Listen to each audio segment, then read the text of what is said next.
The knock on the door was sharp, 3 rapid raps, devoid of courtesy.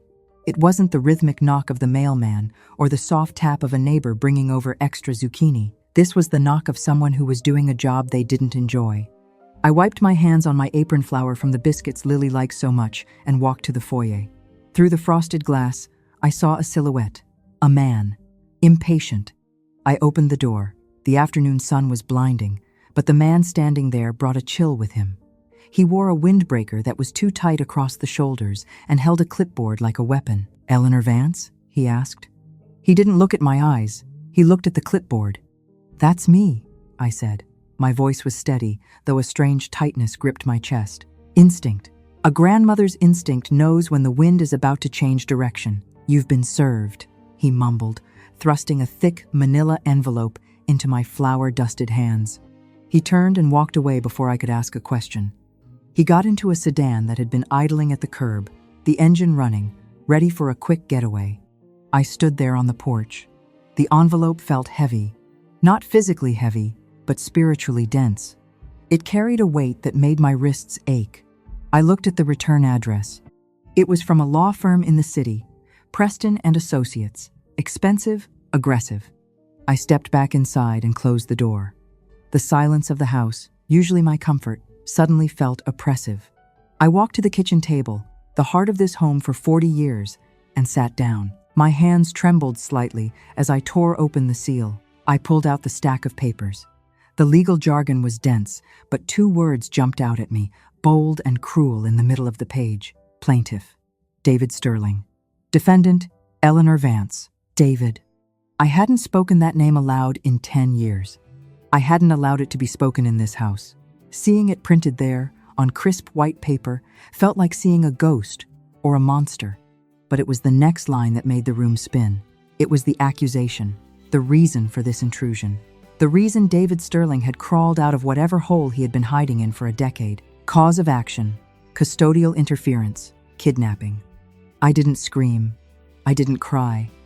I simply stopped breathing for a moment. Kidnapping? I looked out the kitchen window to the backyard. 10-year-old Lily was there, sitting on the swing set my late husband had built. Her hair, the color of honey in the sun, flew behind her as she kicked her legs higher and higher. She was laughing at something the cat was doing in the grass.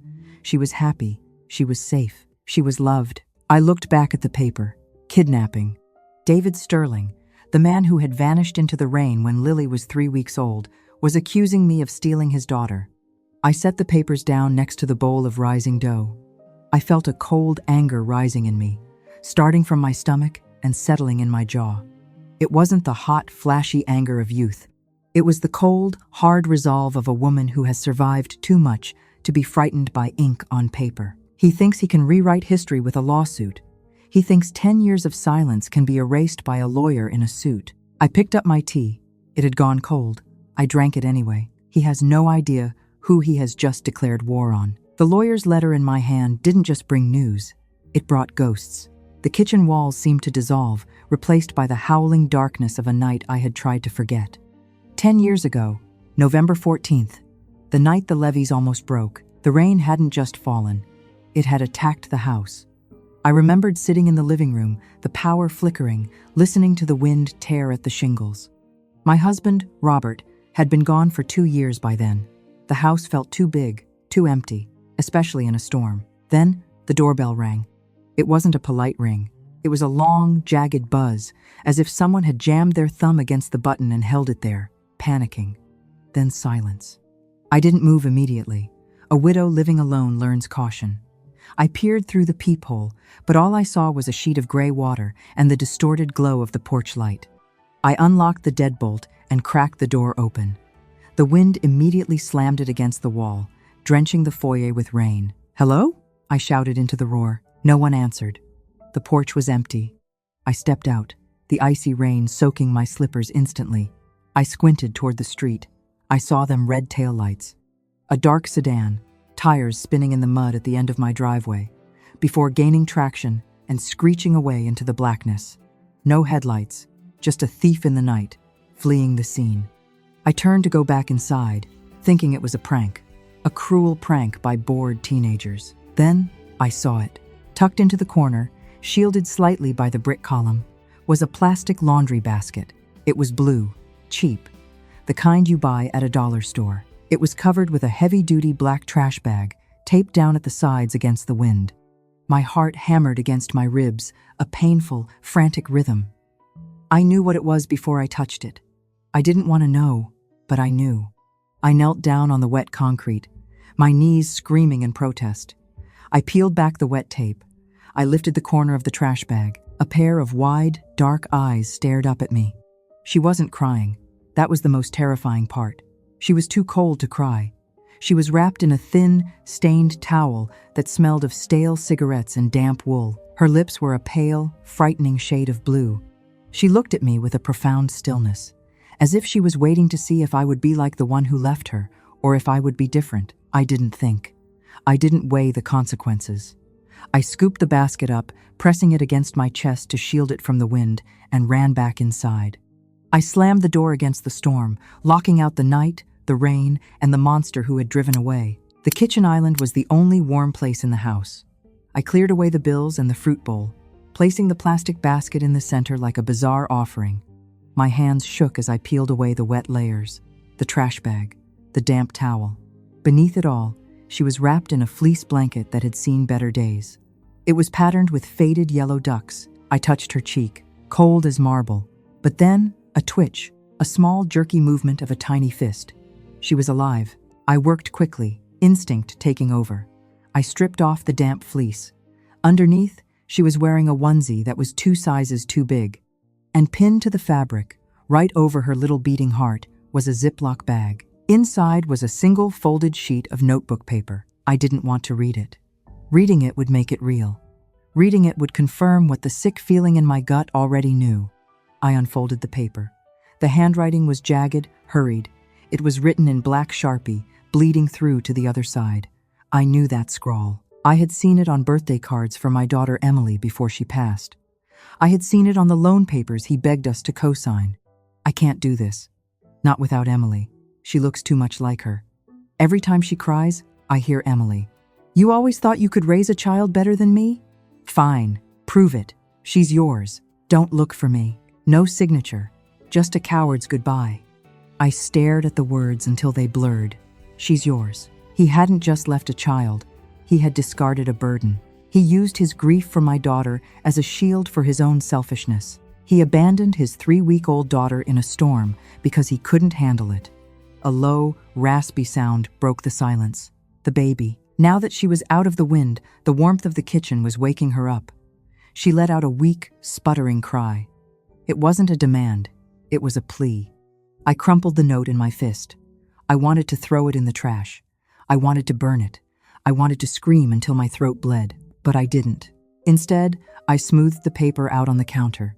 I found a heavy book, a cookbook my mother had given me, and pressed the note inside. Between the pages of a pot roast recipe, I preserved it, not as a keepsake, but as evidence. Even then, I knew. I turned back to the baby. I lifted her frail body against my chest. She smelled of rain and neglect. It's okay, I whispered, my voice cracking. You're home. I didn't know how I would do it. I was 60 years old. I was tired. I was grieving my daughter. But as her tiny hand grabbed my finger, I knew David was wrong about one thing. She wasn't a problem. She was a promise. 60 is supposed to be the age of cruise ships and garden clubs. It is the age of spoiling grandchildren for an afternoon and then handing them back to their parents when the sun goes down. It is not the age for 3 a.m. feedings and diaper rash cream. The first month was a blur of exhaustion. My body, which had finally settled into the quiet rhythm of widowhood, was suddenly thrown back into the chaos of motherhood. But this time, I didn't have the resilience of 25. I remember standing in the aisle of the grocery store, staring at the formula prices. A young cashier popped her gum and smiled at me. Stocking up for the grandbaby? Visiting for the weekend? Something like that, I said. I didn't have the energy to explain that the visit was indefinite. The nights were the hardest. When Lily cried, the sound pierced through my sleep like a siren. Getting out of bed wasn't a fluid motion anymore. It was a negotiation with my stiff knees and my aching lower back. I would sit in the rocking chair, the same one I had nursed my daughter Emily in, and feed Lily her bottle. My hands, beginning to show the first knots of arthritis, would cramp as I held her head steady. There were moments, I admit, when I stared at the wall and thought, I can't do this. The isolation was suffocating. My friends were planning trips to Tuscany. I was calculating how many diapers I could afford on a fixed pension. But then, the storm would pass. One morning, just as the sun was breaking over the horizon, Lily looked up at me from her crib. She didn't cry, she didn't fuss. She just looked at me with those wide, dark eyes and smiled. It was her first real smile. It wasn't a reflex. It was recognition. In that toothless, gummy grin, I saw a future. I saw a reason to ignore the ache in my back. I named her Lily. Because lilies are resilient. They bloom even after the harshest winters. I stopped waiting for the doorbell to ring. I stopped jumping every time the phone chirped.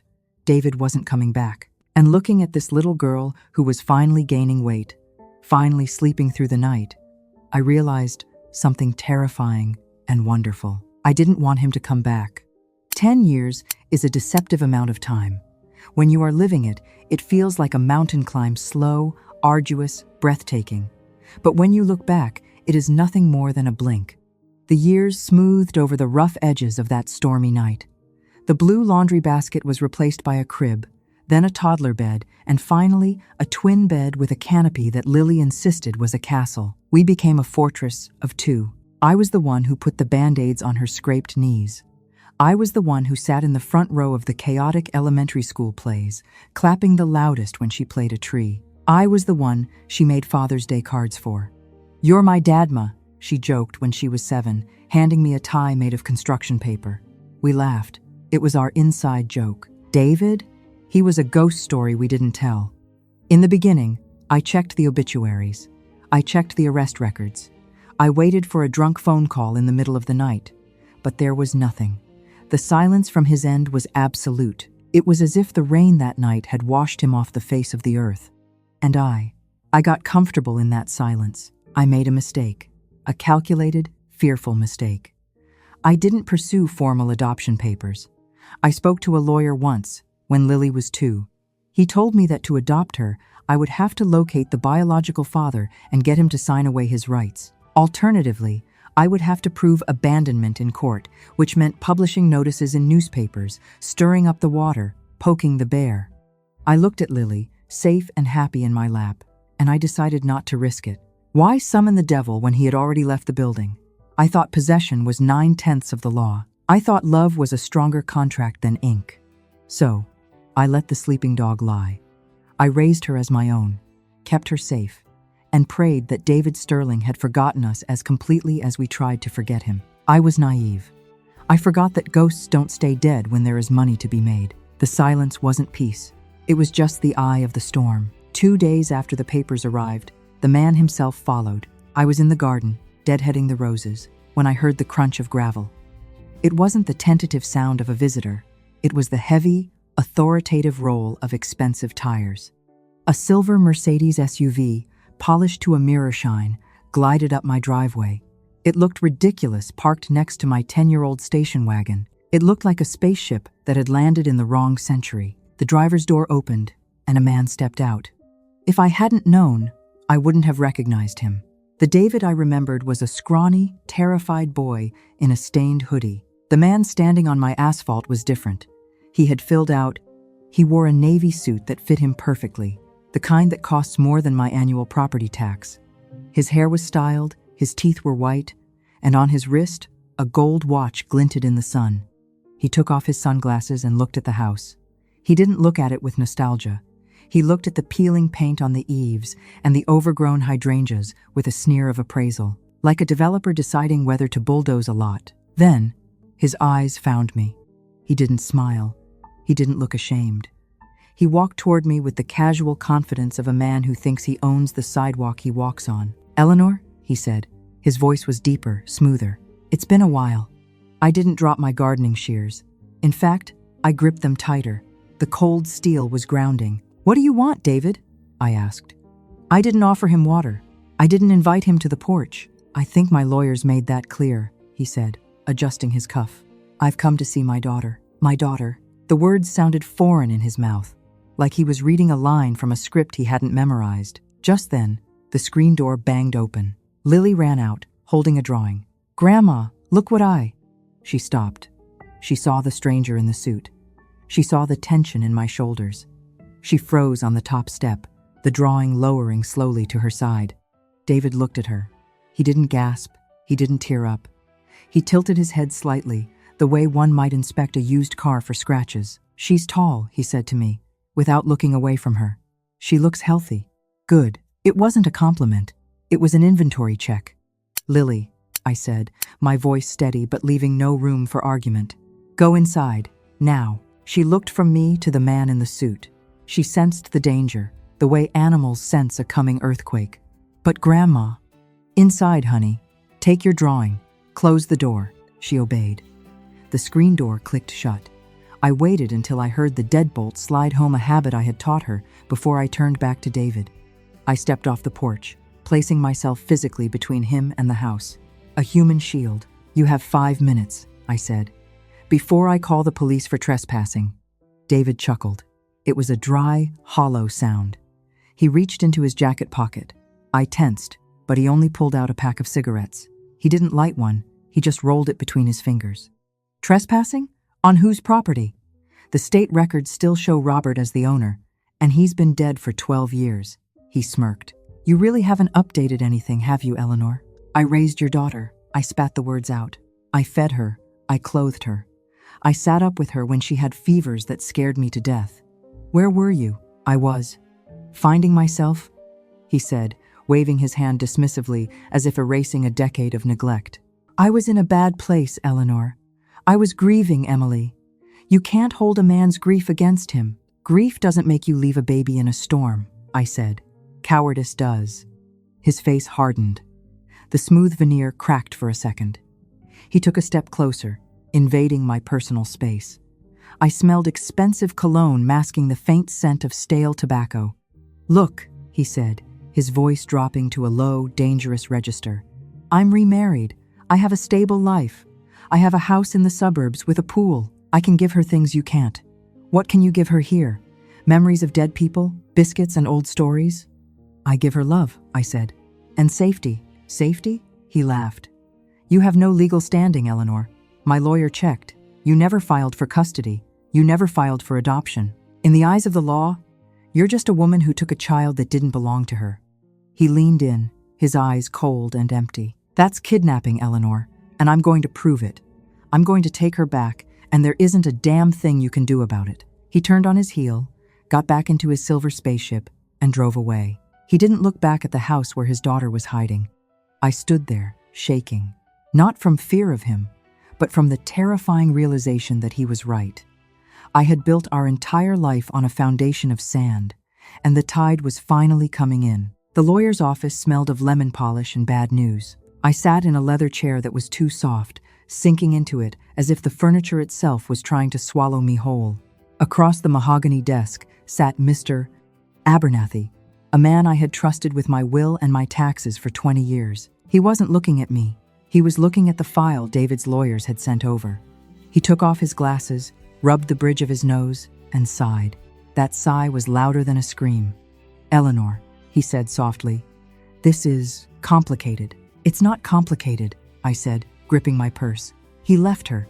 He threw her away like garbage. I picked her up. I raised her." "I know," Abernathy said. "Morally, you are her mother. You are the only parent she has ever known. But legally?" He tapped the file.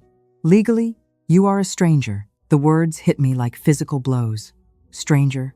"He is the biological father," Abernathy continued, his voice devoid of emotion, just stating cold facts. "His name is on the birth certificate. Yours is not. You never filed for guardianship. You never reported the abandonment to Child Protective Services." "I was afraid they would take her away," I whispered. "I was afraid she would get lost in the system. And that fear," he said gently, "has given him the ammunition he needs. He is painting a narrative, Eleanor. He claims he left her with you temporarily while he sought grief counseling. He claims you refused to return her. He claims you alienated her from him." "That's a lie." I stood up, my legs trembling. "He never called. He never wrote." "Can you prove that?" Abernathy looked up at me. "Do you have phone records from 10 years ago? Do you have unanswered letters? Because he has bank statements showing he's financially stable. He has character witnesses. He has a wife who is a pediatrician, for God's sake. I sank back into the chair. A pediatrician, of course. He had built a perfect, shiny life on the ruins of the one he destroyed. What are my chances? I asked. Abernathy hesitated. In family court, biology is a trump card. Unless we can prove he is unfit now, or prove that he abandoned her with malicious intent then, the judge will likely favor reunification. Maybe not full custody immediately, but visitation. Weekends. Holidays. He can't take her, I said, feeling tears prick my eyes for the first time. She doesn't know him. Then you need to prepare her, Abernathy said, because unless we find a smoking gun, the law is on his side. I walked out of the office into the blinding noon sun. The city noise rushed around me, but I felt encased in silence. I had saved her from the storm, but I hadn't built a shelter strong enough to withstand the law. I felt small. I felt old.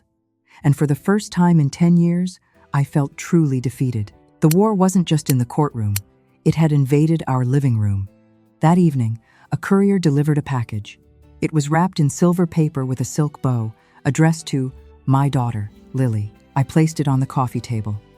Lily sat on the rug, her knees pulled up to her chest, eyeing the box like it might explode.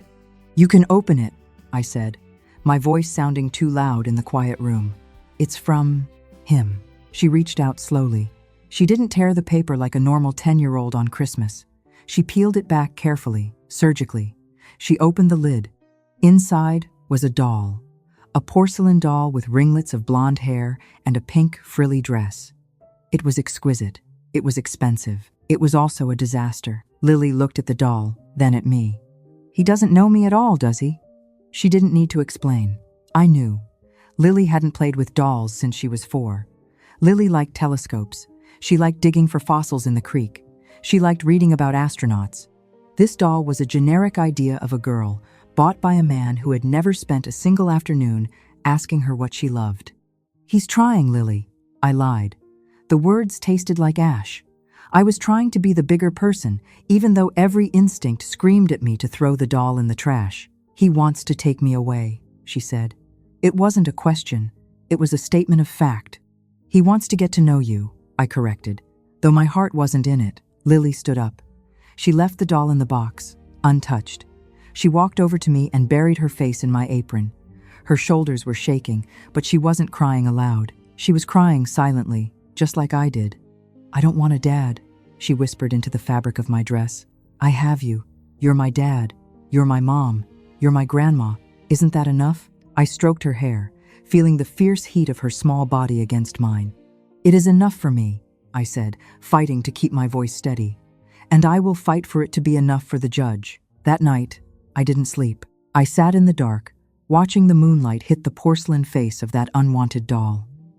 Its glassy eyes stared back at me, mocking. David didn't want Lily. He wanted the idea of a daughter. He wanted a prop for his perfect life. And seeing Lily's terror, I realized something. I had been playing defense. I had been reacting to his moves, his lawyers, his money, but looking at that doll, I felt a shift. The fear in my gut turned into something colder, sharper. If he wanted a fight, I wouldn't just defend. I would attack. I didn't buy a new dress for court. Instead, I took the money I had been saving for a roof repair and hired a man named Mr. Henderson. He was a private investigator who worked out of a small office above a bakery. He didn't look like much frayed collar, tired eyes, but he had a reputation for digging up bones that people thought were buried deep. 3 days before the hearing, Henderson sat at my kitchen table. He pushed a thick manila folder toward me. "You were right to follow your gut, Mrs. Vance," he said, taking a sip of black coffee. "It's not about the girl. It never is with guys like this."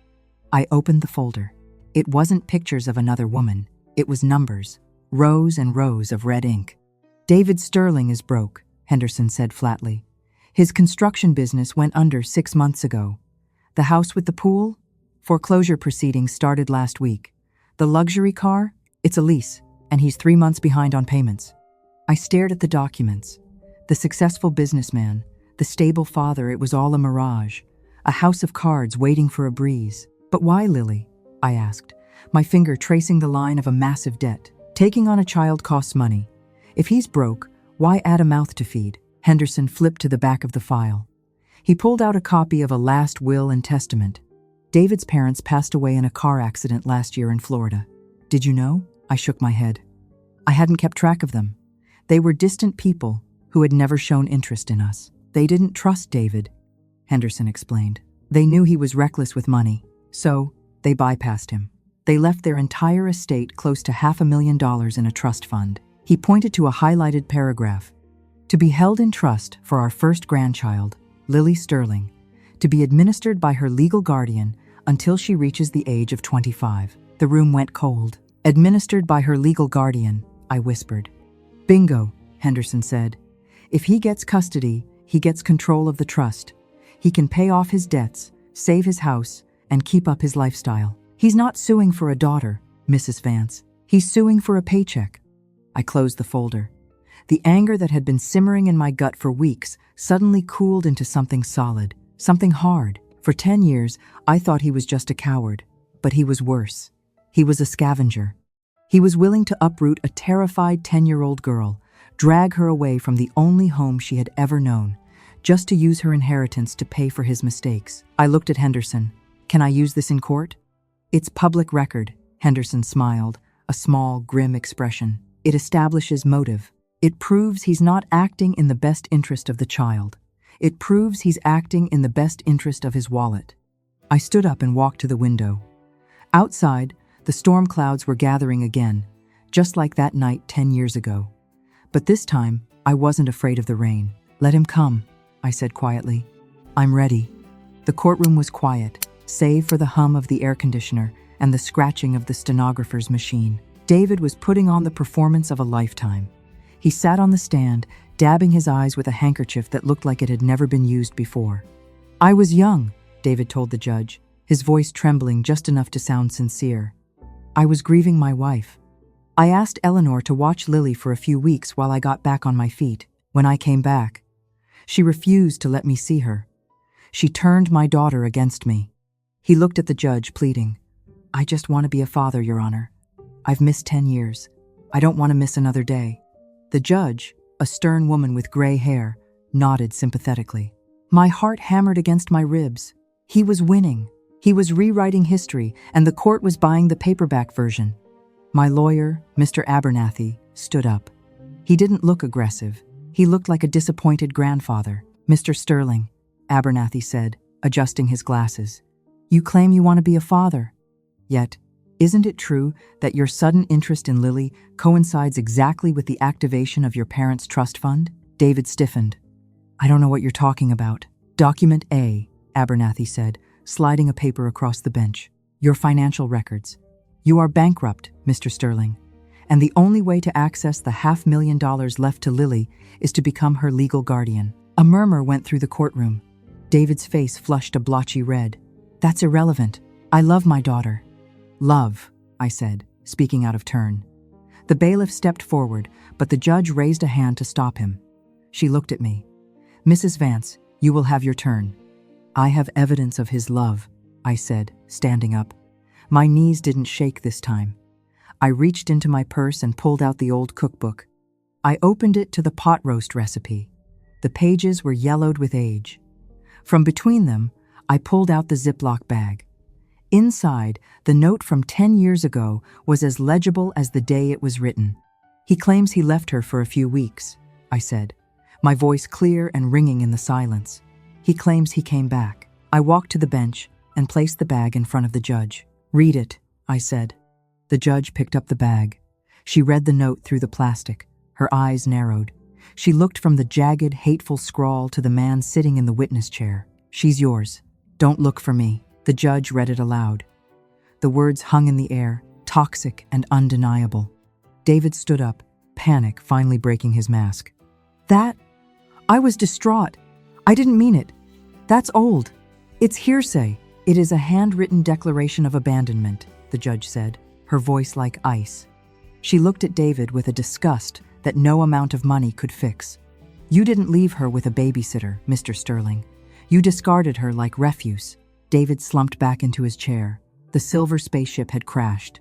The suit suddenly looked too big for him. I looked at him, and I didn't feel anger anymore. I felt pity. He thought money could buy him a child. He didn't realize that some bonds are forged in storms, and they don't break for paper men. The gavel didn't bang. The judge simply closed the folder. "Petition denied," she said. "Full legal custody is awarded to Miss Eleanor Vance, effective immediately. Mr. Sterling, you are ordered to pay all legal fees incurred by the defendant." David tried to speak, but his lawyer put a hand on his arm and shook his head. The fight was over. The silver spaceship had run out of fuel. We walked out of the courtroom. The hallway was crowded, but it felt wide open to me. David was standing near the elevators. He looked at us. For a second, I thought he might come over, might try to say goodbye to the daughter he claimed to love, but he didn't. He looked at his watch. He pulled out his phone. He turned his back on us and walked toward the exit, already making a call, probably to explain to his creditors why the payday wasn't coming. He didn't look back, and this time, I didn't care. "Grandma?" Lily pulled on my hand. "Is it over? Do I have to go with him?" I knelt down, ignoring the pop in my knees. We were eye level. "No, sweetie," I said, smoothing a stray hair from her forehead. "You never have to go with him. You're stuck with me." A smile broke across her face, not the polite smile she gave strangers, but the real one, the one that crinkled her nose. She threw her arms around my neck. "Good," she whispered. We walked out into the afternoon sun. The storm clouds from the morning had broken. The sky was a brilliant, washed-clean blue. That evening, we made pot roast. I used the recipe from the old cookbook. The page was a little wrinkled where the Ziploc bag had been, but the words were still clear. Lily sat at the table, doing her homework. The house was quiet, but it wasn't empty. It was full. I looked at my hands. They were older than they were 10 years ago. They were spotted and veined, but they were strong enough. They had held a baby in a storm, and they had held a family together in a courtroom. I am not just an old woman living in a big house. I am a fortress, and as long as I am standing, no storm can touch her. I poured 2 cups of tea, one for me and a cup of warm milk for Lily. "Cheers," I said. "Cheers," she replied, clinking her mug against mine. We drank in silence. The best kind of silence. The kind that doesn't need to be filled with lies,